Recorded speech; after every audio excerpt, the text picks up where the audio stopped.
जनाब हज़रत अल्लामा मौलाना मुफ्ती मोहम्मद खुर्रम इकबाल रहमानी साहब दामद बरकातुहुल आलिया से मुफस्सल खिताब समाअत फरमाया। उन्होंने इदारे का शानदार तारुफ पेश किया और इस इदारे के अगराज़ व मकासिद पर अच्छी तरह तफसील से गुफ्तगू फरमाई।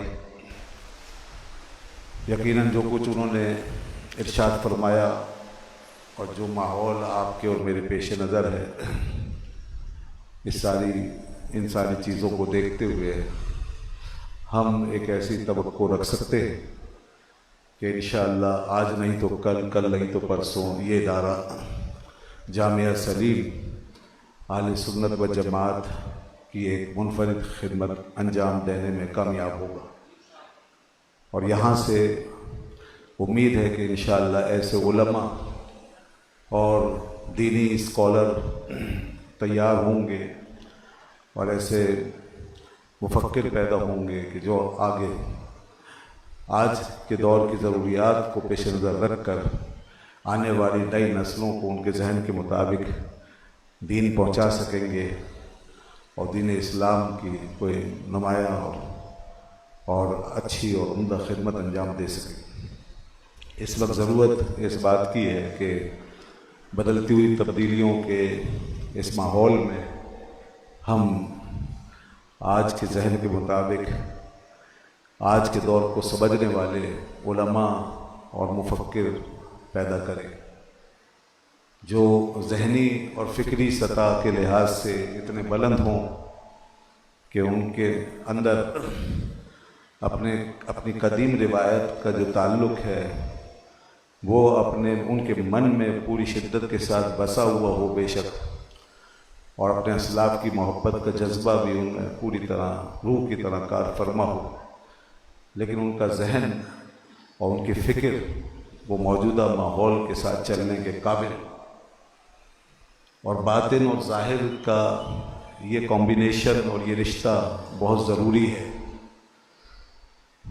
अब हमारे सामने कुछ इस तरह का माहौल भी है कि आज ऐसे मुफक्किरीन भी पैदा हो रहे हैं बहुत तेज़ी से कि जिनका बातिन अपने असलाफ के ताल्लुक़ से खाली है और जो अपनी कदीम रिवायात को ज़ाहिर व बातिन में बिल्कुल छोड़ चुके हैं, और वो इस बात को चंदा अहमियत नहीं देते और अहमियत देने के लिए तैयार भी नहीं हैं कि हमारे असलाफ क्या थे और बुज़ुर्गों की मीरास क्या थी और उनका मकाम कितना बुलंद था, उनकी खिदमत कितनी आली थी। तो वो इस चीज़ को बिल्कुल अहमियत नहीं देते, बल्कि एक गुना तहकीर के अंदाज में बात करते नज़र आते हैं। उन्हें ना अपने असलाफ के इल्म की फ़िक्र, न उनके इल्मी वुसअतों की पहचान है, न उनकी खिदमत का एतराफ़ है, न उनके एहसानात का एतराफ़ है। वो ये समझते हैं कि हम आज इस दौर में दाखिल होकर अपने असलाफ से आगे निकल गए, इसलिए वो इस बात को पसपुश डाल करके हमारे ऊपर उनके हवाले से क्या जिम्मेदारी है और उनकी इल्मी मीरास को हमें किस तरह आगे बढ़ाना है, जो मुंह में आ रहा है वो कह रहे हैं और जो उनकी समझ में आ रहा है वो बयान कर रहे हैं। सोशल मीडिया अब इतना फॉरवर्ड है, इतना मुतहर्रिक है कि हर शख्स को वो आलिम, मुफ्ती, अल्लामा, मुहक्किक, मुफक्किर सब कुछ बना देता है, और इसके लिए कोई पापड़ नहीं बेल ले, बस थोड़ी सी चप ज़ुबानी होनी चाहिए और घर में बैठकर इंसान एक कमरे में अपनी वीडियो बनाए, अपना क्लिप तैयार करे और उसे वायरल करे, और उसमें वो चाहे इमाम बुखारी के बराबर में बैठ जाए या इमाम आज़म व हनीफा के मकाम का दावा कर दे या उनसे भी आगे बढ़कर वो अपनी फ़िक़्ह इज्तिहाद को पेश करे, कोई रोकने वाला नहीं। अब उसे ना ज़रूरत है किसी मस्जिद की, न मिंबर की, न मेहराब की, वो जो चाहे बोले। एक तरफ ये काम भी हो रहा है और दूसरी तरफ हमारे सामने कुछ ऐसे मज़ाहिर हैं कि कुछ हमारे अंदर इस तरह का माहौल भी पाया जाता है कि लोग आज के दौर में इस तरह दीन का काम कर रहे हैं जैसे वो आज के दौर में नहीं बैठे हुए, जैसे वो बैठे हुए हैं आज से कोई 500 साल पहले के दौर में या 1000 साल पहले के दौर में। ये उनका हाल है। उन्हें ये एहसास ही नहीं है कि हम 21वीं सदी में दाखिल हो गए हैं। ये दौर हर लिहाज से बदल चुका है। यहाँ जहन बदल गए, फिक्र बदल गई है, डायमेंशंस बदल गई है, यहाँ की स्टीम बदल गई है दुनिया की इस वक्त। यहाँ ज़राए इल्म बदल गए हैं, मादियत हमारे सरों पे और लोगों के दिलों पे गालिब आ चुकी है और बड़े बड़े इनकलाबात आ चुके हैं। तो उन्हें इस बात का एहसास ही नहीं। वो कोई ज़मीन पर ही नहीं है, वो किसी और दुनिया में है। वो अपनी रिवायतों में बिल्कुल बंद होकर के लोगों को उसी कालकोठरी की तरफ बुला रहे हैं जहाँ वो खुद पड़े। अंधी और कोराना तकलीद अपने सिलसिलों के साथ सिलसिला परस्ती और अपनी खानका परस्ती में हर वक्त मुनहमिक रहकर और शख्सियत परस्ती का लिबास ऊपर से ओढ़ के शख्सियत परस्ती के अंदर ढल कर और इस तरह रिवायती सिलसिलों में ढल कर वो दीन की तरफ बुलाने निकले हैं। और वो अपने खत खाल से लगते हैं कि जैसे वो पिछले दौर में कई लोगों को लेके जाना चाहते हैं। तो ये भी बड़ा अजीब व गरीब मामला है। ऐसे लोग यकीनन अगरचे मुखलिस भी हों ना, जितने भी मुखलिस हों, अगरचे पहले वाले लोगों की तरह हम इन्हें गुमराह तो नहीं कहेंगे, मगर ऐसे लोगों की तकनज़री जो है वो उनके अपने रास्ते में खुद हाइल है।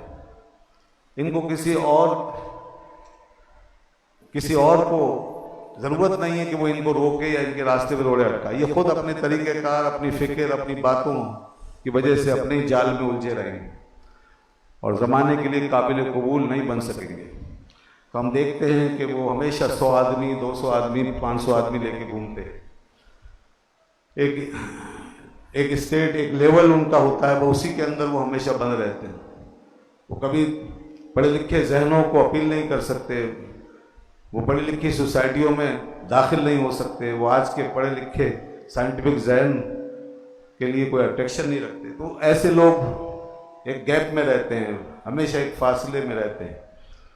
तो इसलिए दोनों किस्म के मज़ाहिर हैं और ये दोनों ही हमारे लिए ठीक नहीं है।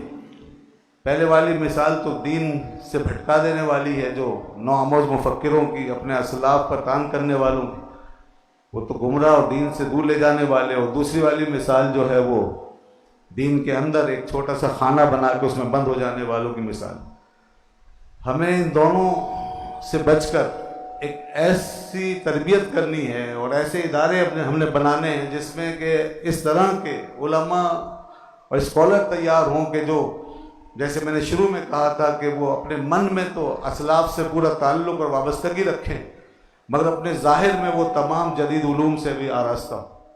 वो आज की लैंग्वेजेस को समझते हों, आज की टर्मिनोलॉजी को जानते हों, आज के इल्म और फ़िक्र से उनका ताल्लुक़ हो और आज की ज़ुबान में, आज के अंदाज में, आज के उसलूब में बात कर सकें। वो कदीम रिवायात को जदीद उसलूब में पेश कर सकें। वो शराब कोहन को वो जदीद मौजूदा जाम के अंदर डालकर फिर लोगों के सामने पेश कर सकें।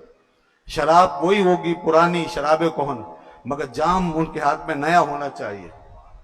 जाम ऐसा हो कि लोग देखकर फौरन लपक ले, फिर वो उसको पिए तो उन्हें वही मजा आ जाए जो असलाफ को दीन के अंदर रहते हुए आता था। याद रखिए कि हमें असलाफ के इखलास की, उनके जज्बे की, उनके तकवे की और उनके खुलूस की हमेशा जरूरत रहेगी। उनकी हिदायत की हमें हमेशा जरूरत है।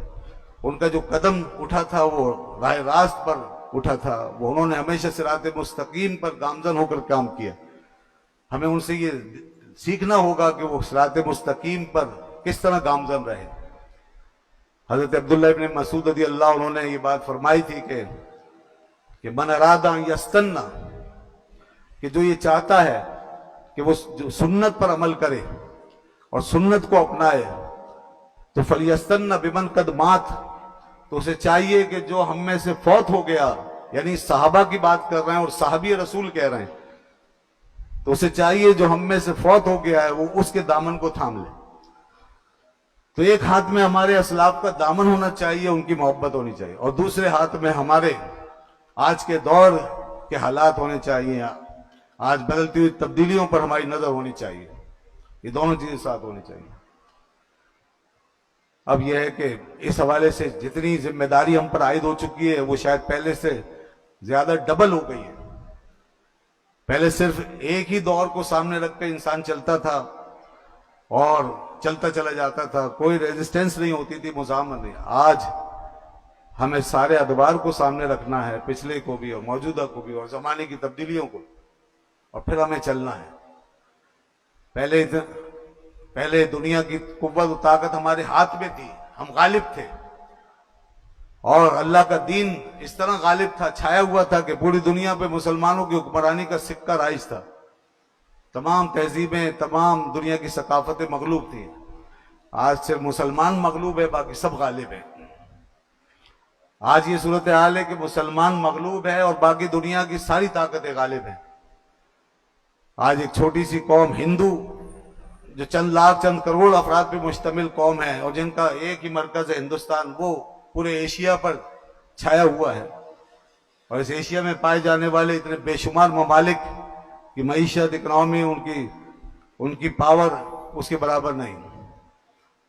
उससे भी कम चंद लाख नफूस पे मुश्तमिल एक कौम यहूद एक छोटी सी जगह में बैठकर और नाजायज हुकूमत बना करके पूरी इस्लामी दुनिया के ऊपर छाई हुई, और कोई भी इस्लामी मुल्क उसके बराबर ताकत अब तक हासिल नहीं कर सका। सारे मिल भी जाएं तो भी उसका उशी नहीं बनते, उसकी ताकत और कुव्वत, जो वसाइल उसने जमा किए हुए, जो इकोनॉमी उसकी है।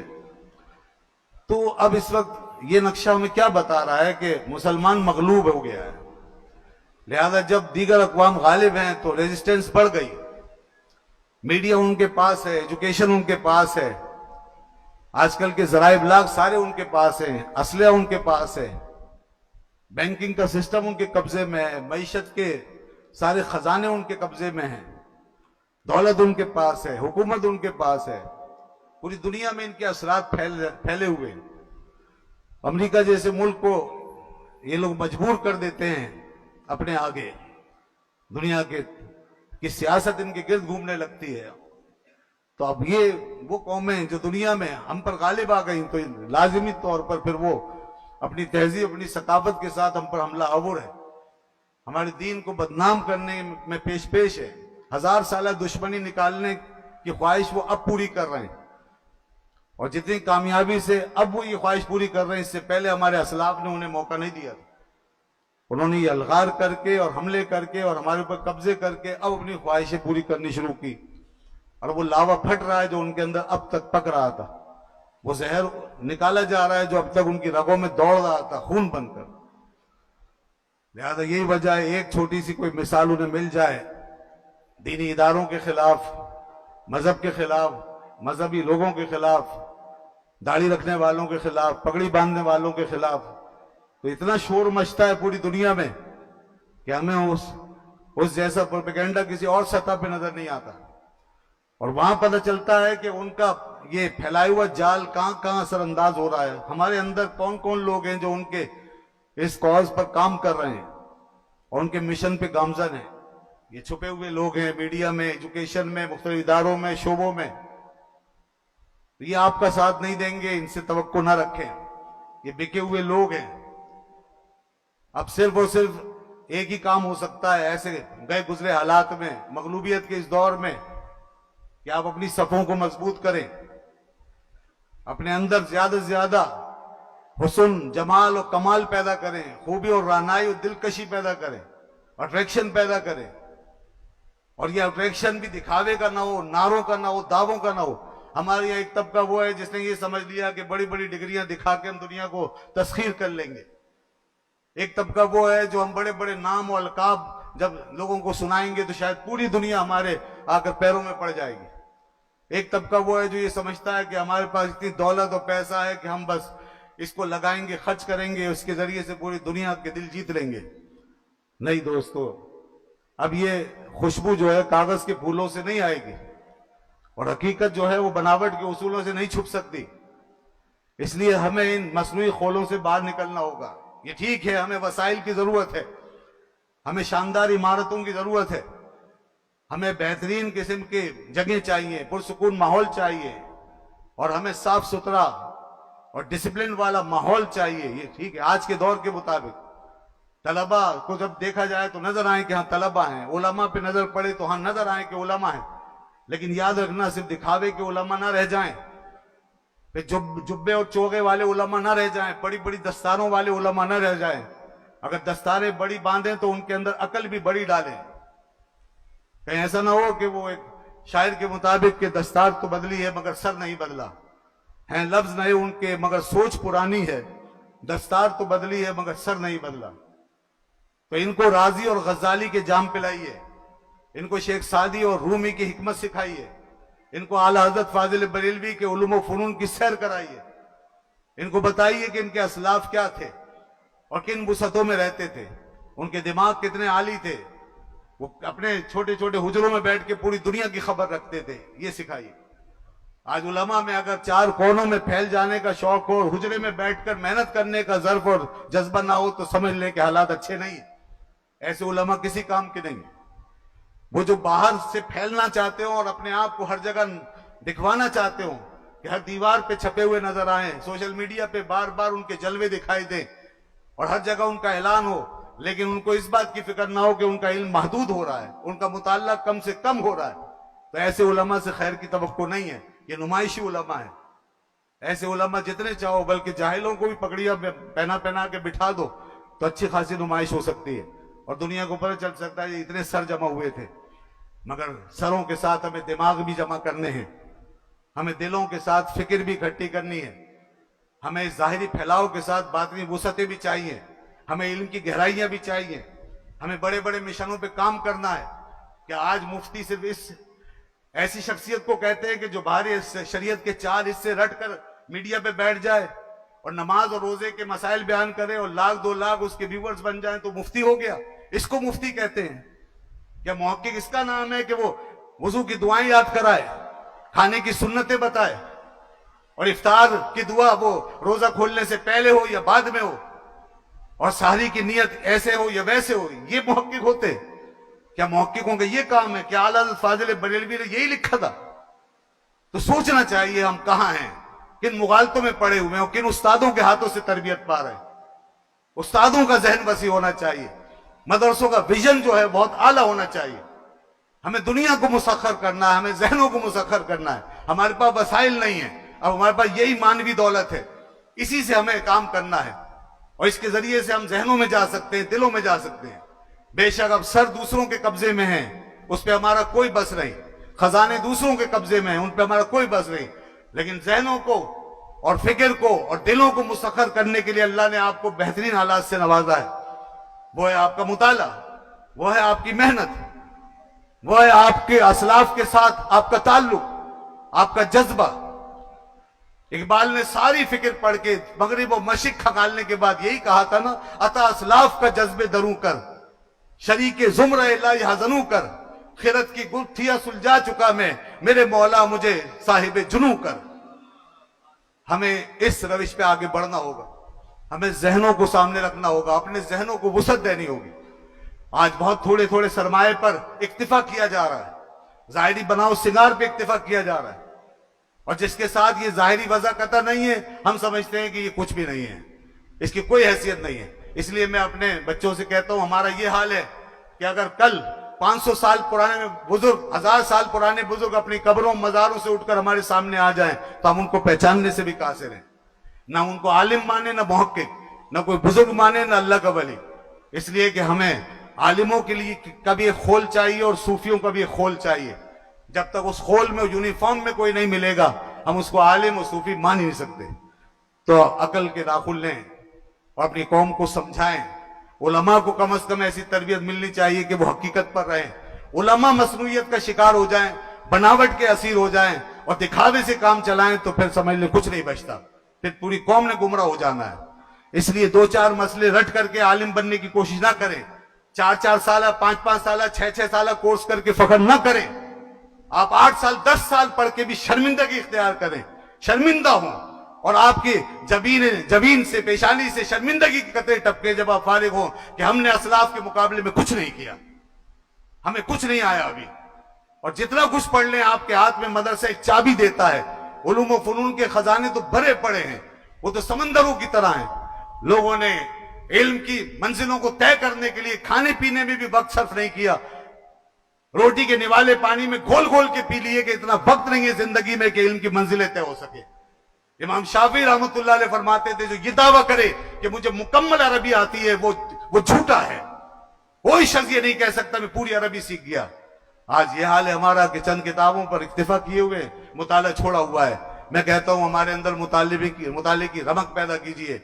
आज मदरसा इसी चीज का नाम होना चाहिए, कोर्स इस चीज का नाम होना चाहिए, तरबियत तालीम इस चीज का नाम होना चाहिए कि एक तालिब इल्म जब इस माहौल से निकले तो वो इल्म का शहदाई हो, वो अपनी जिंदगी को ना काफी समझे और सारी जिंदगी बैठकर पढ़ने पढ़ाने में खर्च कर दे, उसे किसी और चीज की फिक्र ना हो।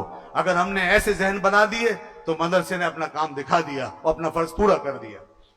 और अगर हमने सिर्फ ये किया कि बनाओ सिगार करके, आर्टिफिशियल तैयारियां करके, जाहिरी मेकअप करवा के लोगों के सामने मकबूल करवा दिया, नारे लगवा दिए, तो ये कोई कामयाबी नहीं है।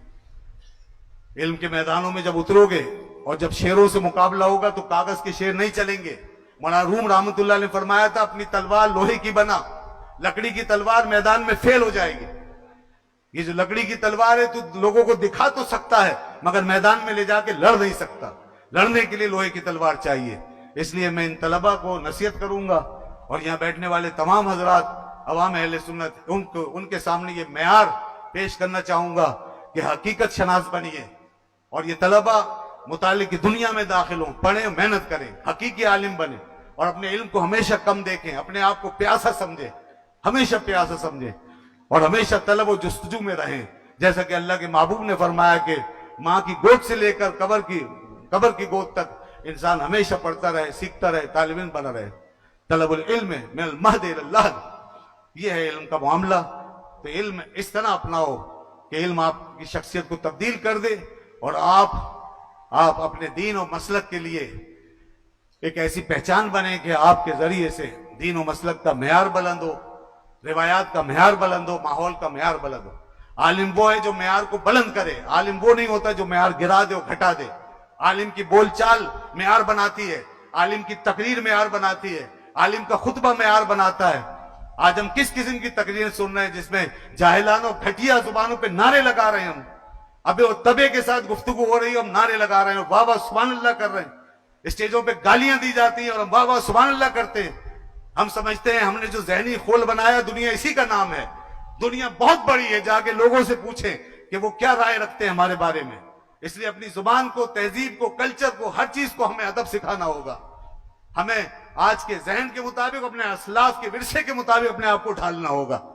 स्टेज पे बैठ के जिसका तमाशा कामयाब हो जाए उसका सिक्का चल जाता है, जिसके नारे लग जाए वो मेयार बन जाता है। ये बहुत बड़ा सवाल है।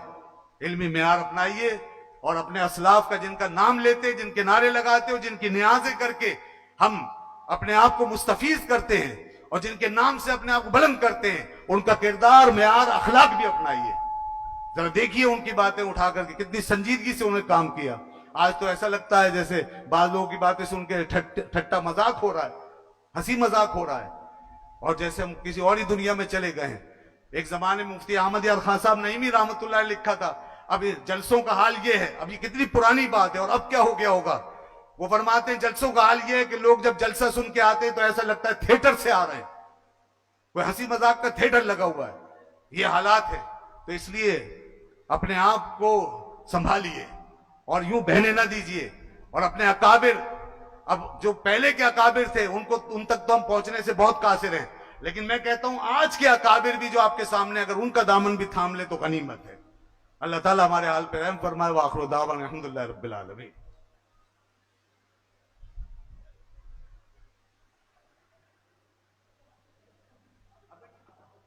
माशाअल्लाह